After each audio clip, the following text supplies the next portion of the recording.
고난주간 특별 새벽기도의 셋째 날 나오신 성도님들 환영하고 축복합니다.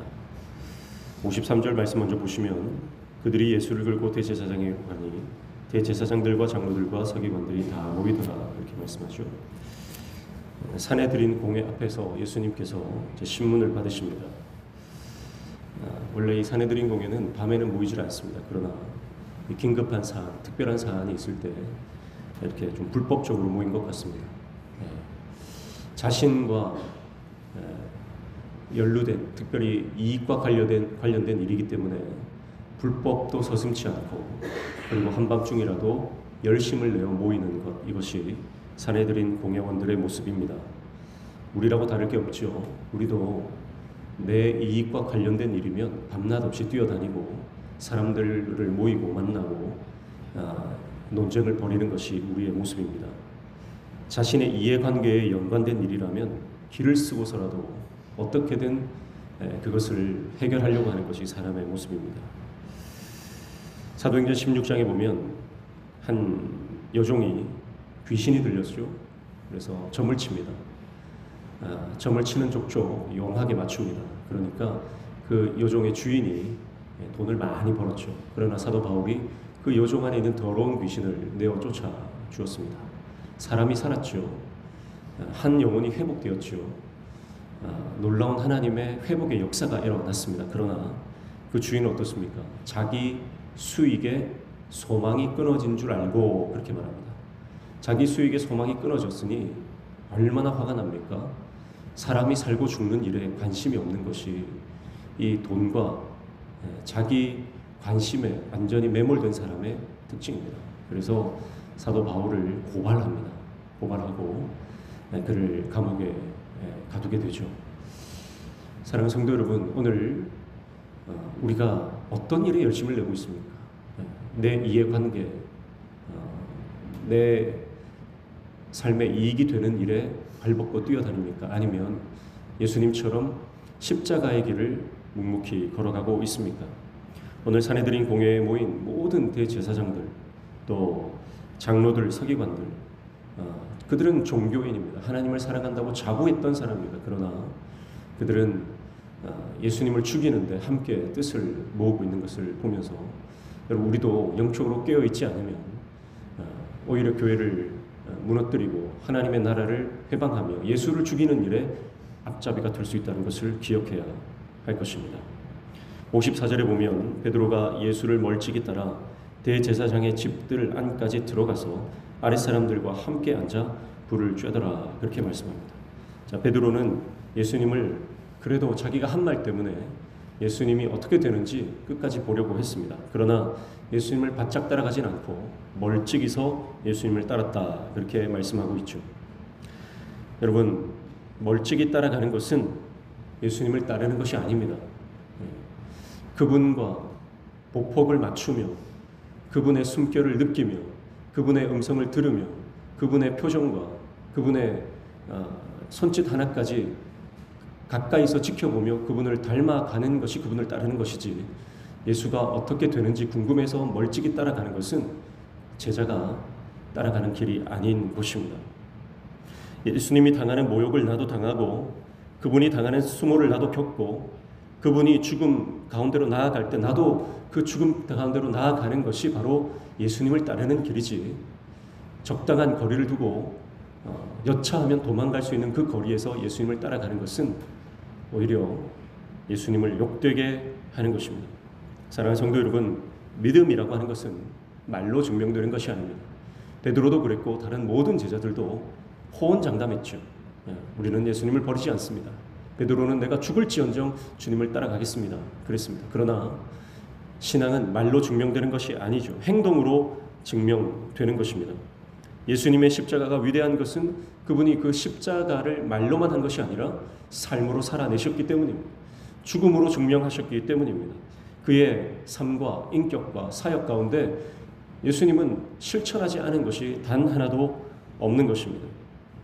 그러나 말만 앞섰던 제자들은 예수님 당하시는 그 수모와 고통을 보면서 그 확신과 자신감이 두려움으로 인해 바뀌게 되는 것을 볼 수 있습니다. 그래서 손해보지 않을 만큼의 적당한 거리, 자신이 피해 입지 않을 만큼의 충분한 그 거리를 두고 예수님을 따라가는 것입니다. 사랑하는 성도 여러분, 우리도 그렇지 않습니까? 하나님께서 우리를 헌신의 자리로, 정말 주님께서 우리를 쓰시고자 하는데 우리는 하나님이 나를 쓰시지 못하는 그 거리를 두고 적당히 헌신하며 적당히 따라가며 적당히 신앙생활하고 있는 것은 아닌지 우리를 돌아보아야 할 것입니다. 신앙은 말이 아니라 삶이고, 믿음은 우리의 삶을 통해 증명된다는 것을 기억하고, 내가 정말 믿음의 사람인가, 내가 정말 신앙이 있는가, 그것을 우리의 삶의 열매로 이렇게 증명해내는 저와 여러분 되시기를 축복합니다.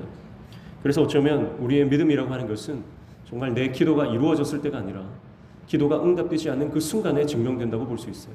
지금 제자들의 모든 소망이 끊어지고 예수님 때문에 한 자리 얻을 생각, 그 기대가 산산이 부서졌죠. 그러나 그때에도 예수님을 따라가는 것이 제자의 모습 아닙니까? 그러나 여러분, 기도가 응답되지 않고 자신의 소망이 무너졌을 때 그들은 신앙을 포기하게 되는 것이죠.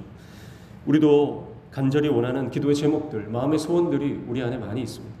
그러나 그것이 이루어지지 않을 때 여러분, 우리는 두려움과 원망 가운데 시간들을 보내고 있는 적이 많죠. 그러나 기도가 응답되지 않아도, 내 뜻대로 일들이 계획대로 풀리지 않아도, 그러나 주님께서 여전히 나를 사랑하시고 내가 그 주님을 따라가는 그 자체로 만족한다면 여러분, 우리는 반드시 십자가의 의를 이루게 되는 줄로 믿습니다. 그래서 신앙은 자기 중심이 아니라 하나님 중심으로 옮겨가는 것이죠. 내가 원하는 것이 아니라 하나님이 원하시는 것이 무엇인지, 우리는 끊임없이 내가 원하는 것을 관철시키려고 합니다. 그러나 내가 원하는 것이 아니라 하나님이 원하시는 것, 그 질문만 하면 우리 신앙은 변질되지 않는다고 생각해요. 주님이 뭘 원하십니까? 주님이 정말 원하시는 게 뭡니까? 그러면 내 뜻을 내려놓을 수 있어요. 우리가 내 뜻을, 내 생각을 내려놓지 못하는 이유는 하나님의 뜻이 무엇인지 묻지 않기 때문이죠. 우리 모든 성도들이 날마다 하나님의 뜻을 묻는, 예수님이라면 어떻게 하실까? 하나님이 무엇을 기뻐하실까? 그 질문을 항상 내 앞에 두고 살아가는 저와 여러분 되시기를 축복합니다. 55절부터 59절까지 보면 많은 사람들이 예수님에게 나와 증언을 합니다. 그러나 그들의 증언이 불일치했고요. 또 예수님을 칠 만한 증거를 찾지 못했다, 그렇게 말씀을 하고 있습니다.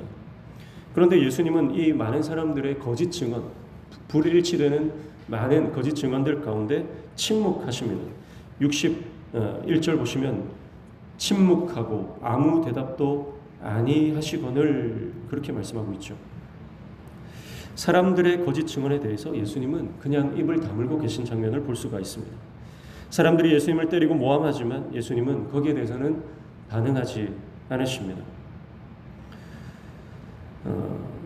65절 보십시오. 어떤 사람은 그에게 침을 뱉으며 그의 얼굴을 가리고 주먹으로 치며 이르되 선지자 노릇을 하라 하고 하인들은 손바닥으로 치더라, 그렇게 말합니다. 네. 얼마나 모욕적입니까? 얼마나 수치스럽습니까? 하나님의 아들, 천지의 창조주이신 예수님께서 보잘것없는 사람들에게 침뱉음을 당하고 주먹질을 당하고 조롱을 당하고 수모를 당하는 이 장면이 얼마나 여러분, 예수님 입장에서는요, 겪어서는 안 될 일을 겪고 있는 것입니다. 그러나 사람들이 무슨 말을 하든 또 어떤 행동을 하든 예수님은 거기에 대해서 반응하지 않으십니다. 그러나 62절 보십시오.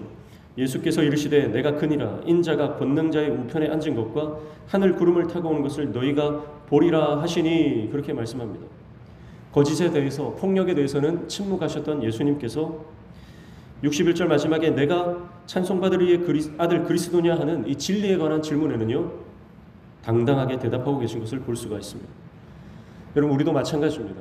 여러분, 우리는 진리에 대해서 당당히 말할 여러분 확신이 우리 안에 있어야 될 줄로 믿습니다. 거짓에 대해서는요, 반응할 필요가 없습니다.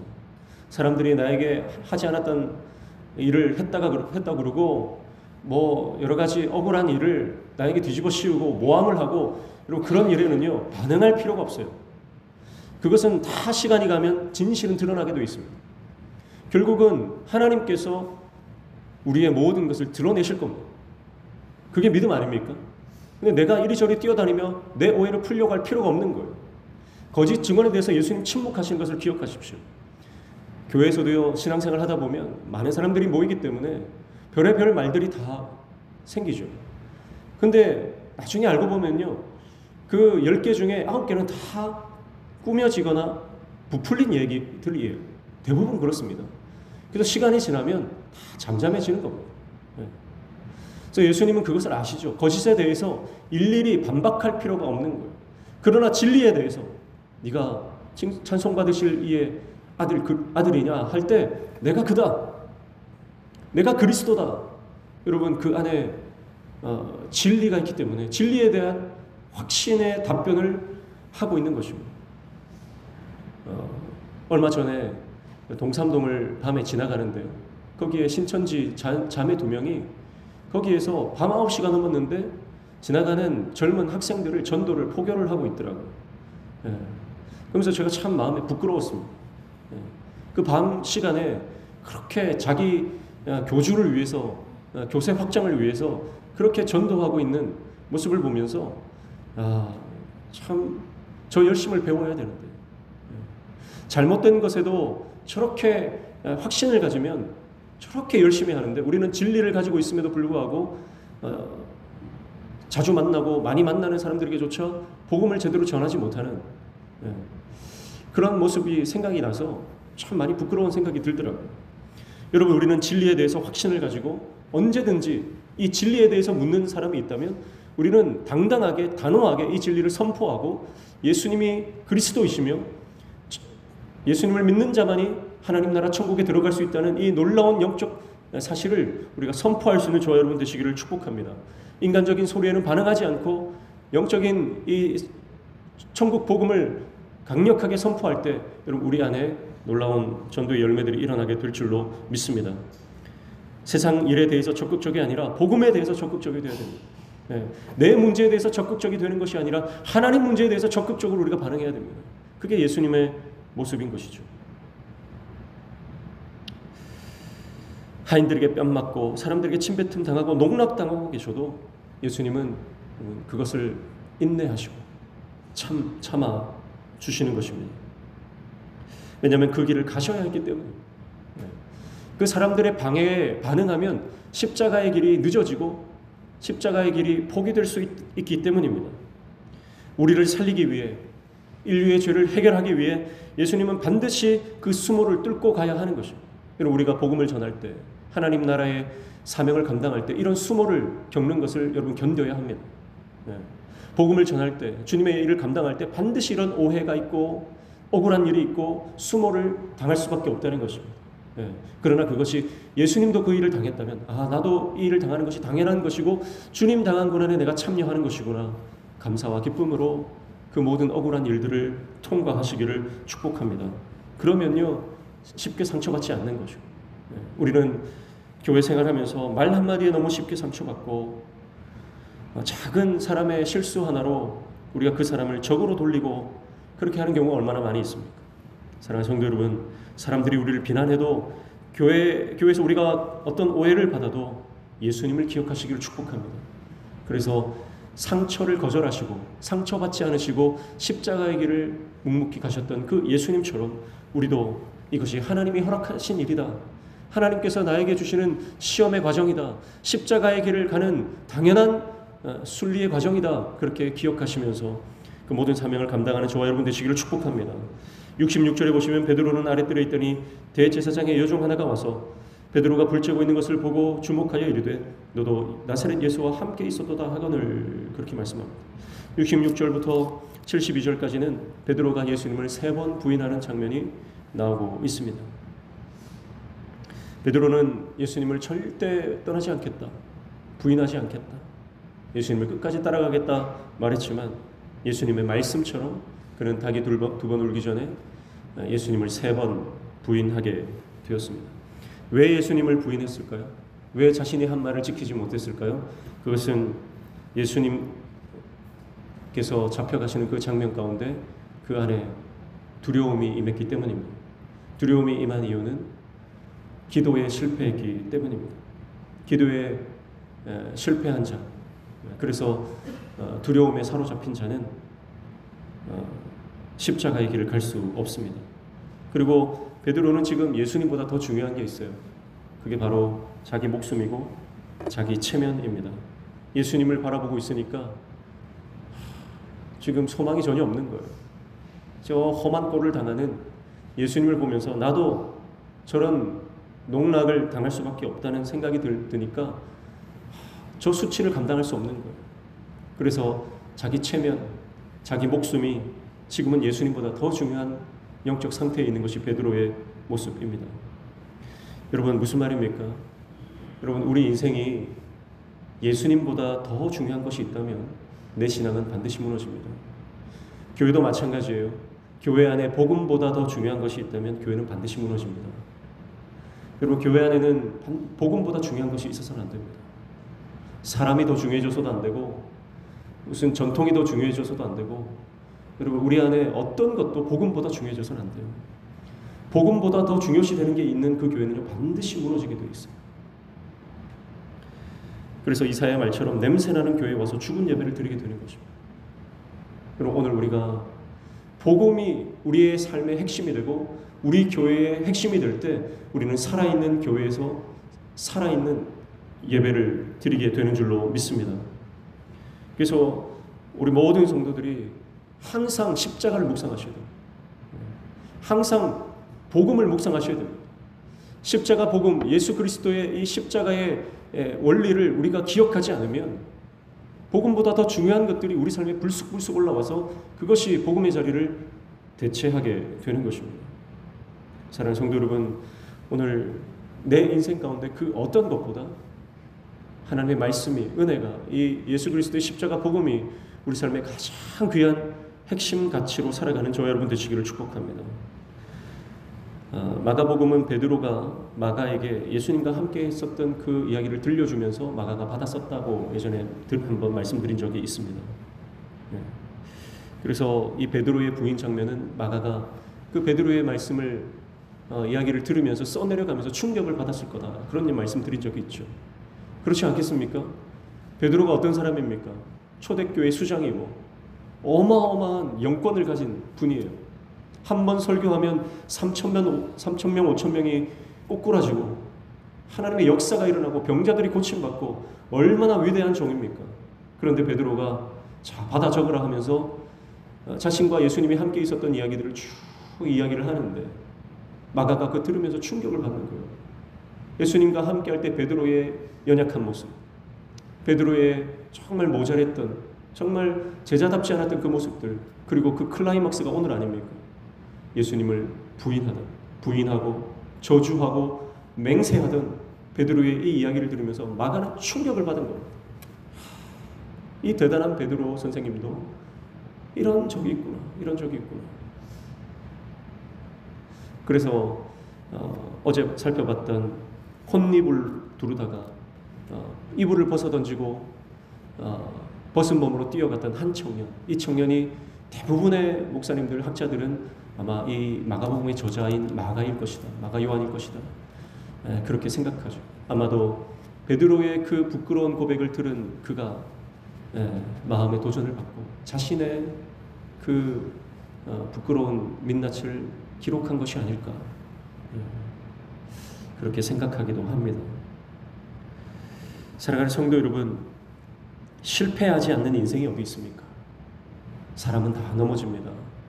사람은 다 실패합니다. 그래서 주님의 은혜가 필요한 것이죠. 베드로는 이 실패를 경험했기 때문에 다시 찾아온 주님의 그 사랑을, 이 실패를 딛고 다시 기회를 주시는 그 주님의 은혜를 의지할 수 있었던 것입니다. 사랑하는 성도 여러분, 우리가 실패한 그 자리에 주님은 다시 찾아오십니다. 그리고 우리를 사랑한다 말씀하시며 다시 기회를 주시는 줄로 믿습니다.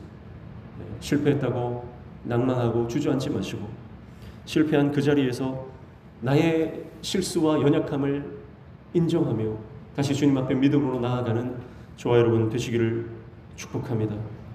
예수님을 끝까지 내가 보호하겠다, 내가 주님을 끝까지 호위하겠다, 주님과 끝까지 함께하겠다, 그 베드로의 다짐은 여지없이 무너져 내리고, 사랑하던 스승이 그렇게 수치를 당하고 있어도 말 한마디 하지 못하고 모른 척했던 베드로의 모습, 그것이 우리의 모습, 나의 모습임을 우리가 깨닫고, 오늘 이 아침에 주님, 내가 베드로보다 더 주님을 배반한 자입니다.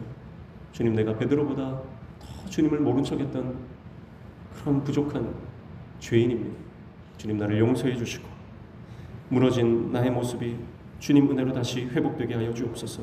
실패와 엉망으로 망가졌던 모든 시간들조차 주님께서는 삶과 신앙의 새로운 재료로 만드셔서 우리를 더욱 겸손한 주님의 종으로, 더욱 은혜를 알고 그 은혜로 쓰임받는 하나님의 종으로 만드신다는 것을 기억하고, 오늘 그 주님의 십자가 앞에 나아가 엎드려 기도할 때 주님께서 우리를 만져주시는 놀라운 은혜를 경험하시기를 주님의 이름으로 축복합니다. 기도하겠습니다.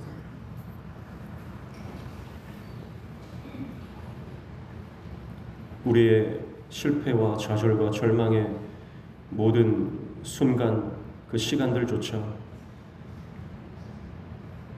우리를 회복시키시는 재료로 사용하시는 하나님,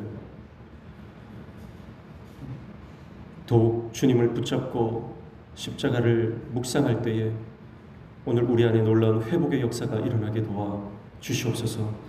우리 교회 안에 놀라운 회복의 역사가 일어나게 도와 주시옵소서.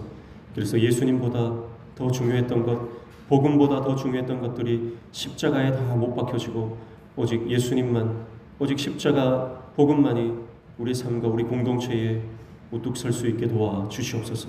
오늘 이 아침에도 주님 말씀 붙잡고 기도할 때 우리의 기도에 들어응답하여 주시며, 우리의 모든 막힌 문들이 열려지는 형통의 은혜를 허락하여 주시고, 주님과 오늘 하루도 동행하며 깊은 교제 가운데 오늘 하루 살아갈 수 있도록 주님 은혜 내려 주시옵소서. 예수님의 이름으로 기도하옵나이다. 아멘.